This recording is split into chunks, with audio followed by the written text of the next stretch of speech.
여러분, 마술사가 공연하는 것을 보신 적이 있으신가요? 마술사가 공연할 때에 청중들에게 눈에 보이는 것을 믿으라고 합니다. 민첩한 손동작으로 청중들의 시선을 유도한 다음에 손수건을 장미로 또는 비둘기로 그렇게 둔갑시킵니다. 그리고 눈에 보이는 그것을 믿으라고 말하죠. 어린아이들은 보이는 그것을 사실로 믿습니다. 손수건이 진짜 장미로 변했다라고 믿습니다. 그러나 나이가 들면 보이는 그대로 믿지 않습니다. 보이지 않는 무엇이 있을 것이다 라고 생각합니다.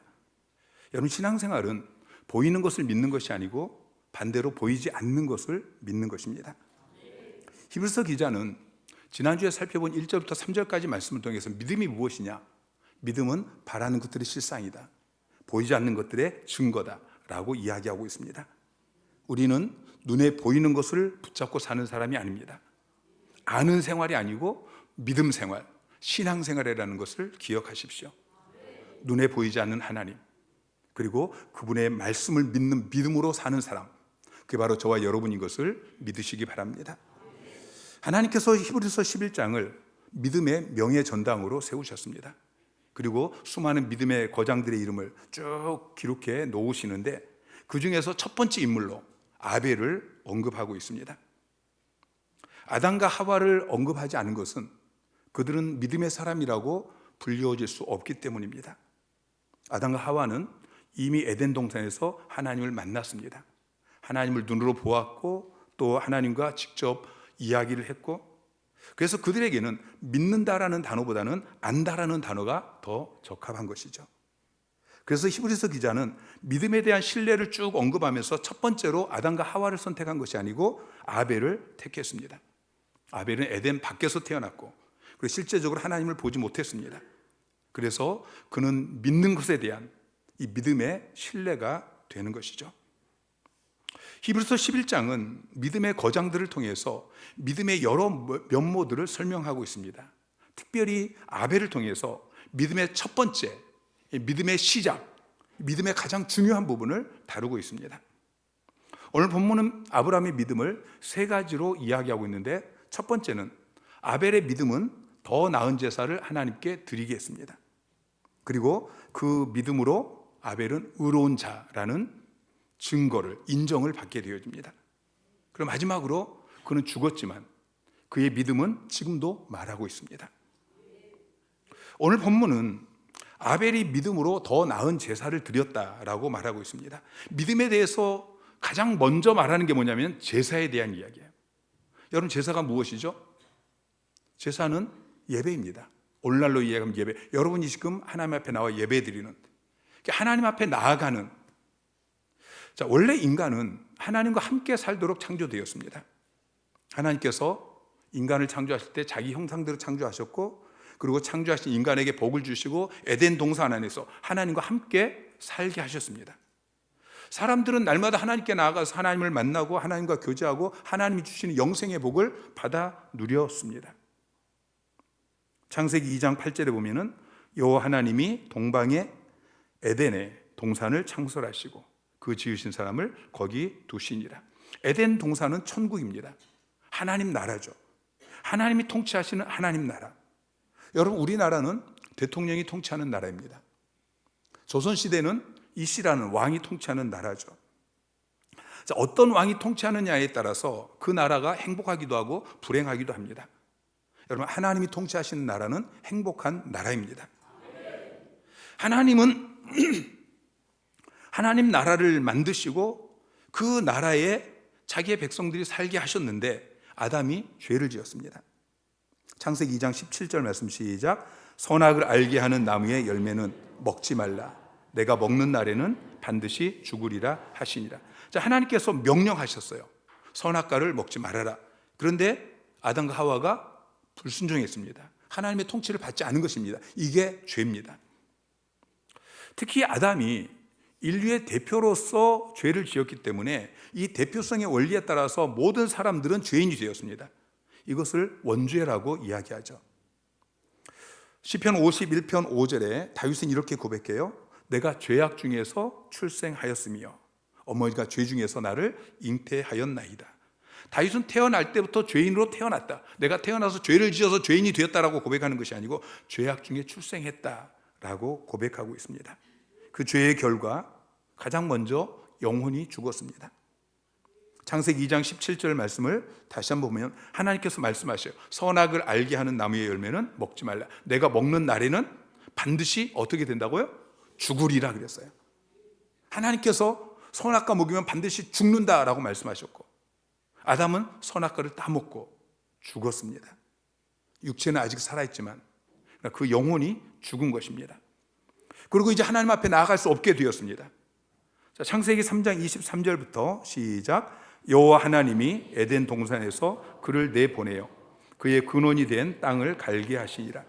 이같이 하나님이 그 사람을 쫓아내시고 에덴 동산 동쪽에 그룹들과 두루 도는 불칼을 두어 생명나무의 길을 지키게 하시니라.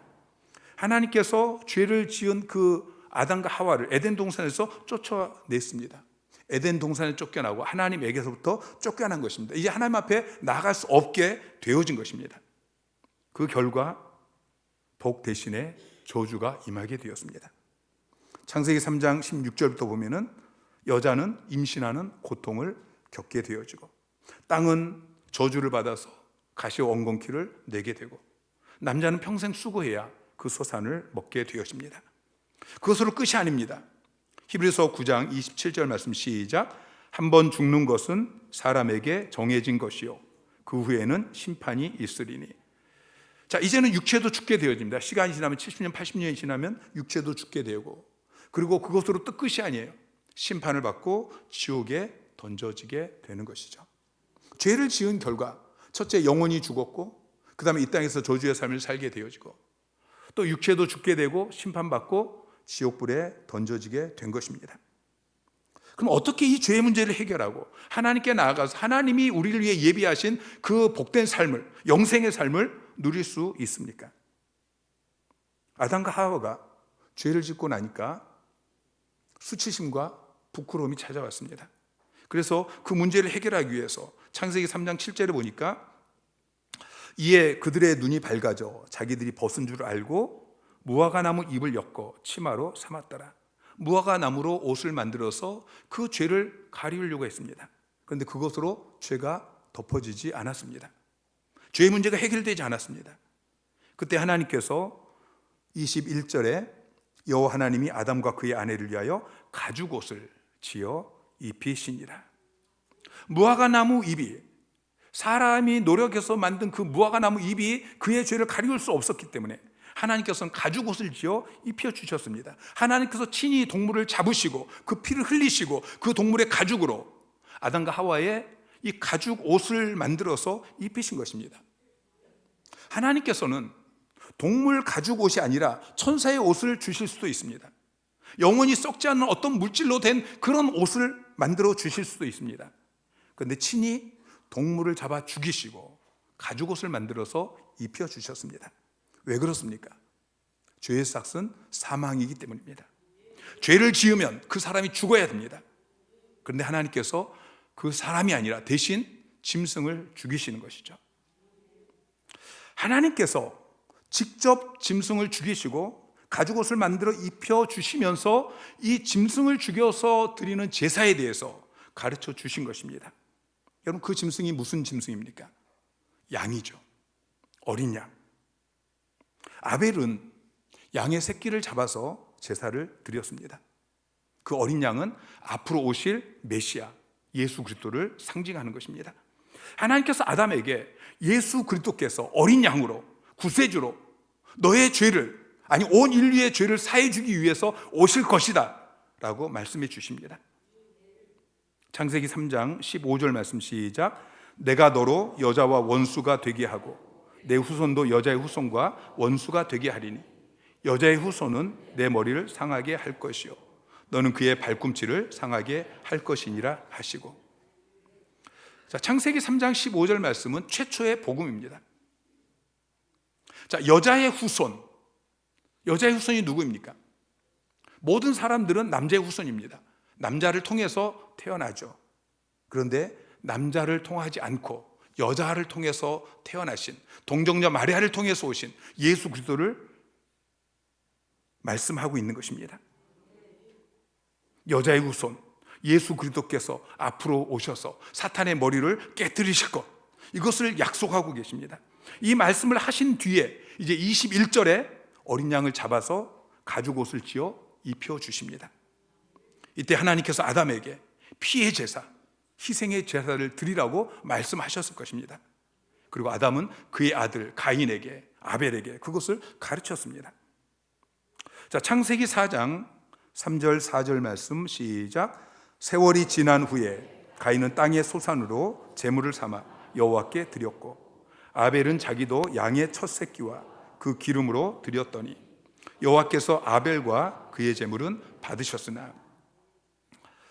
자, 가인은 땅의 소산으로 제물을 삼아서 하나님 앞에 제사를 드립니다. 아벨은 양의 첫 새끼를 잡아서 그것으로 하나님 앞에 제사를 드립니다. 근데 하나님께서 아벨의 제사는 받으셨는데 가인의 제물은 받지 않으시고 이렇게 말씀하셨어요. 7절에 내가 선을 행하면 어찌 낫을 들지 못하겠느냐. 선을 행하지 아니하면 죄가 문에 엎드려 있느니라. 죄가 너를 원하나 너는 죄를 다스릴지니라. 자, 아직 율법을 주시기 전입니다. 자, 그러면 하나님께서 너가 선을 행해야 된다, 죄를 짓지 말아라, 그렇게 말씀하시는데 무엇이 선이고 무엇이 죄입니까? 여러분, 선은 하나님의 말씀에 순종하는 것입니다. 죄는 하나님의 말씀에 불순종하는 것입니다. 그렇다면 하나님께서 너는 선을 행해라, 하나님의 말씀에 순종해라, 하나님의 말씀에 불순종하는 죄를 짓지 말아라, 이렇게 말씀하셨다면 그 전에 가인과 아벨에게 어떤 명령을 하셨을 게 분명합니다. 그 명령은 하나님께 나아갈 때에 어린 양을 잡아서 피를 흘리는 이 희생제사를 드려야 된다라는 명령인 것이죠. 그런데 가인과 아벨이 어떻게 반응합니까? 창세기 4장 3절부터 5절까지 말씀을 다시 한번 보면은 세월이 지난 후에 가인은 땅의 소산으로 제물을 삼아 여호와께 드렸고 아벨은 양의 첫 새끼와 그 기름으로 드렸습니다. 가인은 하나님이 말씀하신 대로 희생 제사를 드리지 않았습니다.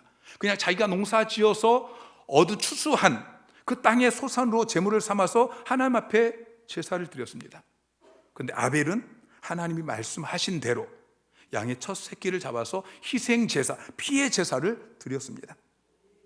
그랬더니 오늘 본문에 하나님께서 이렇게 말씀하십니다. 믿음으로 아벨은 가인보다 더 나은 제사를 하나님께 드림으로 의로운 자라 하는 증거를 얻었으니 하나님이 그 예물에 대하여 증언하십니다.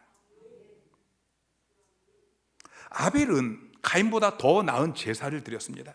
여기서 제사라고 번역되어진 헬라어 단어 뒤시아라는 단어는 디오에서 유래되었어요. 디오라는 말은 살해하다, 그런 의미입니다. 살해하다라는 단어에서 유래되어진 뒤시아는 제사라고 번역되었지만 그러나 제사가 아니고 희생제사입니다. 아벨의 제사는 희생제사였습니다. 피의 제사였습니다. 아벨은 그 희생제사를 드림으로 의로운 자라 하는 증거를 얻었습니다. 여러분, 이 제사는, 아벨이 드린 제사는 의롭게 하는 제사였습니다. 죄사함을 받는 속죄제사. 여러분, 속죄제사에는 반드시 피가 있어야 합니다. 그런데 가인의 제사는 희생제사가 아니었습니다. 가인은 아마 하나님 앞에 제사를 드리면서 이렇게 생각했을 것입니다. 왜 내가 죄인이야? 우리 엄마가, 우리 아빠가 선악과 따먹었지, 내가 선악과 따먹었나? 내가 왜 그 원죄를 물려받아야 돼? 또 내가 죄인이라면 내가 원하는 방식으로 하나님 앞에 제사 드리면 되지. 내가 농사를 지었으니까 이 추수한 것으로 제사를 드리면 되지, 꼭 양을 잡아서 그렇게 제사를 드려야만 되나? 아담과 하와가 무화과 나무 잎으로 치마를 만들어 입은 것처럼, 가인이 땅의 소산을 제물 삼아서 제사를 드리는 것처럼, 지금도 사람들은 이 죄의 문제를 해결하기 위해서 어떤 사람은 선행을 통해서, 어떤 사람은 고행을 통해서, 어떤 사람은 철학을 통해서, 그리고 어떤 사람들은 수많은 종교들을 만들어냈습니다. 착하게 살면 구원받을 거야. 종교가 다 똑같지. 지금은 종교 다원주의 시대입니다. 불교나 천주교나 기독교나 다를 게 뭐야? 어떤 종교든지 열심히 믿으면 결국 구원받을 거야. 여러분, 그것으로 우리의 죄의 문제가 해결될 수 없습니다. 우리가 구원받을 수 없습니다. 그런데 아벨은 달랐습니다. 아벨은 하나님께서 정하신 방법대로 믿음의 제사를 드렸습니다. 하나님, 저는 죄인입니다. 이 양처럼 죽어 마땅한 그런 죄인입니다. 하나님, 저를 불쌍히 여겨주십시오. 약속하신 그 여자의 후손 메시아를 통해서 내 죄를 용서해 주시고 나를 의롭게 하여 주십시오. 여러분, 믿음은 순종하는 것입니다. 하나님의 말씀에, 하나님이 약속하신 그 언약에 순종하는 것입니다. 로마서 10장 17절 말씀 시작. 그러므로 믿음은 들음에서 나며 들음은 그리스도의 말씀으로 말미암았느니라. 자, 믿음은 들음에서 나고 들음은 말씀으로 말미암습니다. 거꾸로 말하면 말씀이 먼저 있습니다. 하나님께서 우리에게 말씀하십니다. 그럼 그 말씀을 우리가 듣습니다. 들으면서 거기서 믿음이 생겨납니다. 믿음이 생겨나면 순종하게 되어지고 그리고 증거를 얻습니다. 하나님께서 너는 믿음이 있다라고 인정해 주시는 것이죠. 그런데 하나님께서 말씀하시는데 그 말씀을 듣고도 믿지 않으면 순종하지 않습니다. 불순종합니다. 그러면 인정하지 않으십니다. 지난주에 믿음으로 사는 방법에 대해서 말씀을 드렸죠. 첫째가 말씀입니다. 말씀에서 시작합니다. 믿음의 출발점은 말씀입니다. 눈에 보이는 것이 아니고 하나님이 하신 말씀입니다. 말씀을 듣고 그 다음에 믿고 그 다음에 순종하는 것입니다. 행동하는 것입니다. 그러면 증거하십니다. 인정해 주십니다. 하나님께서 말씀하셨습니다. 어린 양을 잡아서 피의 제사를 드려라. 아벨은 그 하나님의 말씀을 들었습니다. 그리고 그 말씀을 믿었습니다. 순종했습니다. 준행했습니다. 더 나은 제사를 드렸습니다. 하나님께서 말씀하신 대로 양의 첫 새끼를 잡아 피의 제사를 드렸습니다. 그 결과 의로운 자라는 인정을 받게 되어집니다. 아벨은 믿음으로 의로운 자라는 인정을 받았습니다. 4절 말씀을 다시 한번 보면은요, 믿음으로 아벨은 가인보다 더 나은 제사를 하나님 앞에 드렸고 그 제사를 드림으로 말미암아 그 행동으로 의로운 자라는 증거를 얻었습니다. 증거를 얻었다는 말은 지난주에 설명을 드렸어요. 하나님께 인정받았다는 것입니다. 아벨은 믿음으로 더 나은 제사를 드렸습니다. 그래서 하나님께서 그를 의로운 자, 너는 의인이다 라고 인정해 주셨습니다. 여러분, 에덴 동산에 쫓겨난 이유가 무엇입니까? 죄 때문입니다. 하나님 거룩하신 분인데 죄가 있으니까 하나님께 나아갈 수 없는 것입니다. 쫓겨난 것입니다. 더 이상 그 죄인의 몸으로는 하나님 앞에 나아갈 수 없습니다. 우리가 하나님의 임재 앞에 나아가서 거룩한 예배자로 서야만 하나님 우리를 만나 주시고 그리고 우리를 치유해 주시고 회복시켜 주시고 우리에게 힘을 주시고 능력을 주시고 우리에게 영생을 부어 주시는데, 그런데 아벨이 믿음으로 제사를 드렸더니 하나님께서 그의 죄를 사해 주시고 그를 의로운 자로 인정해 주셨습니다. 이것을 칭의라고 이야기합니다. 사랑하는 성도 여러분, 여러분은 의인이십니까? 아니면 죄인이십니까? 여러분 의인이십니까? 죄인이십니까? 여러분 예수 믿으시죠? 예수님께서 십자가에서 내 죄를 대신 담당하셨다, 죽으시고 부활하신 예수님의 십자가 부활을 믿으시죠? 여러분 그걸 믿으면 여러분 의인이신 것을 믿으시기 바랍니다. 하나님께서 여러분을 의인이라고 의로운 자라고 인정해 주셨습니다. 그래서 여러분이 오늘 또 하나님 앞에 예배자로 담대히 나올 수 있게 되어진 것입니다. 어떻게 의인이 되었습니까? 더 나은 제사를 드림으로 의인이 된 것입니다. 여러분 가인의 제사와 아벨의 제사는 비슷하게 보입니다. 그런데 가인의 제사는 하나님이 정하신 방법이 아닙니다. 하나님이 약속하신 방법이 아닙니다. 거기에는 피 흘림이 없습니다. 히브리서 9장 22절 말씀 시작. 율법을 따라 거의 모든 물건이 피로써 정결하게 되나니 피 흘림이 없은즉 사함이 없느니라. 여러분 피 흘림이 없으면 사함이 없다라고 이야기하고 있습니다. 여러분 의롭게 되는 방법은 한 가지밖에 없습니다. 로마서 3장 20절부터 22절까지 이렇게 이야기해요. 율법의 행위로 그의 앞에 의롭다 하심을 얻을 육체가 없나니 율법으로는 죄를 깨달음이니라. 이제는 율법 외에 하나님의 한 의가 나타났으니 율법과 선지자들에게 증거를 받은 것이라. 곧 예수 그리스도를 믿음으로 말미암아 모든 믿는 자에게 미치는 하나님의 의인이 차별이 없느니라. 여러분 우리 인간은 아무리 노력해도 하나님께서 그것을 의롭다라고 인정해 주지 않습니다. 우리의 의가 아니라 하나님의 의, 하나님이 정하신 의, 예수 그리스도의 십자가와 부활, 그것만이 우리를 의롭게 하는 것입니다. 베드로전서 2장 24절 말씀 시작. 친히 나무에 달려 그 몸으로 우리 죄를 담당하셨으니 이는 우리로 죄에 대하여 죽고 의에 대하여 살게 하려 하심이라. 그가 채찍에 맞음으로 너희는 나음을 얻었나니. 자, 예수 그리스도께서 십자가에서 여러분의 죄를 대신 담당하셨어요. 내가 내 죄 때문에 죽어야 되는데 예수님께서 내 죄를 대신 담당하셔서 내 대신 채찍에 맞으셨고 내 대신 십자가 못 박혀 죽으신 것입니다. 여러분 믿으시죠? 하나님의 약속을 믿고 예수 그리스도를 나의 주 나의 하나님으로 그렇게 내 삶 가운데 영접할 때 하나님께서 여러분을 의로운 자로 인정해 주셔서 여러분이 의인이 된 것입니다. 요한복음 14장 6절에 예수께서 이르시되 내가 곧 길이요 진리요 생명이니 나로 말미암지 않고는 아버지께로 올 자가 없느니라. 예수 그리스도를 통하지 않고는 누구도 하나님께 다시 나아갈 수 없는 것입니다. 사도행전 4장 12절에 다른 이로서는 구원을 받을 수 없나니 천하 사람 중에 구원을 받을 만한 다른 이름을 우리에게 주신 일이 없음이니라.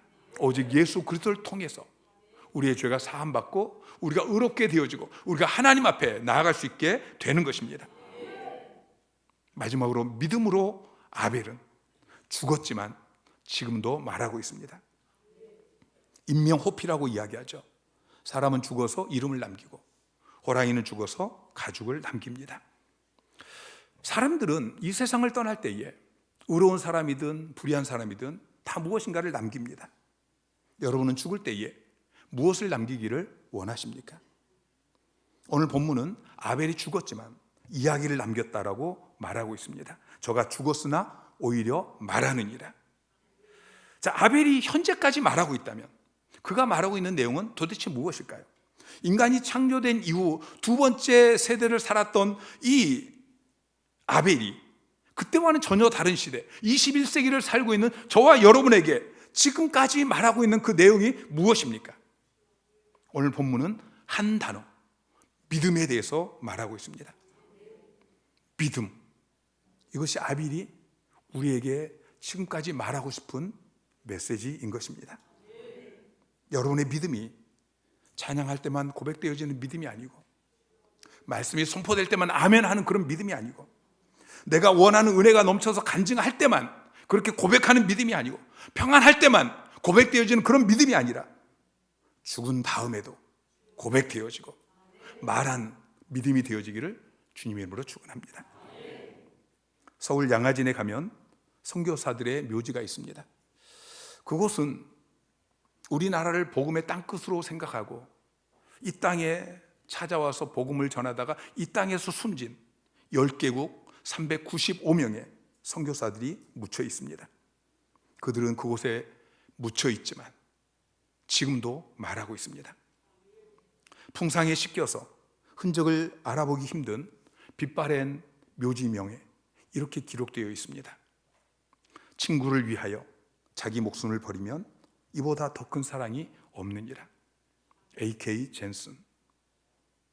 나에게 천혜의 생명이 주어진다 해도 그 모두를 한국을 위해 바치리라. 캔드릭. 나는 섬김을 받으러 온 것이 아니라 섬기러 왔습니다. 아펜젤러. 그들은 죽었지만 묘비명을 통해서 지금도 우리에게 믿음에 대해서 말하고 있습니다. 여러분도 죽은 다음에 여러분의 믿음을 말할 수 있는 사람이 되시기를 주님의 이름으로 축원합니다. 여러분 어떻게 여러분의 믿음을 말하겠습니까? 여러분 유언장을 미리 적으시기 바랍니다. 유언을 통해서 내 믿음을 내 자녀들에게 말할 수 있는 그런 유언을 작성해 보시기 바랍니다. 묘비명도 미리 작성해 보십시오. 김광규 시인의 묘비명이라는 시가 있습니다. 그 시에 보면은 비록 이 세상이 잿더미가 된다 해도 불의 뜨거움 굳굳이 견디며 이 묘비는 살아남아 귀중한 사료가 될 것이니 수천 년이 지나도 그 묘비명은 그대로 남아서 말한다는 것이죠.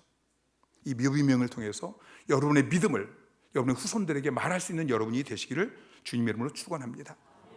나태주 시인은 묘비명이라는 시에 이렇게 기록하고 있습니다. 많이 보고 싶겠지만 조금만 참자. 이게 나태주 시인의 묘비명이라는 시입니다. 많이 보고 싶겠지만 조금만 참자. 그는 이 묘비명을 통해서 부활의 신앙을 고백하고 있습니다. 사전 의료 의향서를 적으시기 바랍니다. 우리가 뜻하지 않게 질병이나 사고로 병원에 입원할 수 있습니다. 그때 우리 의식이 또렷하지 못해서 내 의지와 상관없이 병원 신세를 져야 될 때가 있습니다. 이때를 위해서 우리는 먼저 내가 받을 치료의 범위를 스스로 정해놓는 것이 좋습니다. 특별히 연명치료 의사를 밝히는 게 좋습니다. 나는 무의미한 연명치료를 계속 받지 않겠다. 미리 결정하고 밝혀놓지 않는다면 내가 치료 회복의 가능성이 전혀 없음에도 불구하고 계속 호흡기만 꽂아놓고 내 생명이 연명될 수도 있습니다. 자녀들에게 믿음의 고백을 하십시오. 나는 예수 그리스도를 믿고 구원받았다.